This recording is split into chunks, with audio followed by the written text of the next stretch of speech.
গতকালকে পুত্র তার পিতাকে বাটাম দিয়ে পিটিয়েছে এমন একটা পোস্ট করেছিলাম। সেই পোস্ট করাতে ২টা ঘটনা ঘটছে। কিছু, কিছু মানুষ বলেছে ক্যাপশনের সাথে ছবির মিল নাই, ক্যাপশন সঠিকভাবে বোঝা যাচ্ছে না। আর আবার কিছু মানুষ এটাকে ডিলিট করার জন্য আমাকে অনুরোধ জানিয়েছে। এখন কথা হচ্ছে যেটা এখনও ক্লিয়ার না সেটাতেই ডিলিট করার জন্য ঝাঁপায়ে পড়ছে। তাহলে যদি স্পষ্ট থাকতো আপনি বুঝেন সেটা কি হতো। এবার আসেন যারা ডিলিট করছেন তারা কি দাবি করছেন? তারা অনেকেই দাবি করতেছেন এটা তাদের পারিবারিক বিষয়। পুত্র পিতাকে মারছে, এটা পারিবারিক বিষয়।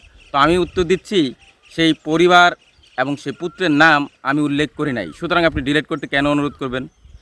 এরপর কথা হচ্ছে এইটা নাকি একবার কোনোভাবে বাটাম দিয়ে বাড়িটা লেগে গেছে। কিন্তু আমি যেটা পোস্ট করেছি সেটা একাধিকবার বাটাম দিয়ে মারা হয়েছে। তার মানে আপনার ঘটনার সাথে এটা মিলে না।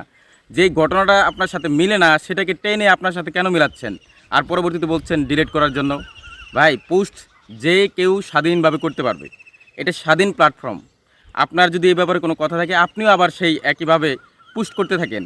কিন্তু পোস্ট ডিলিট করতে বলবেন না। এটা একেবারেই দৃষ্টি কটুর দেখায়। আশা করি বুঝতে পারছেন।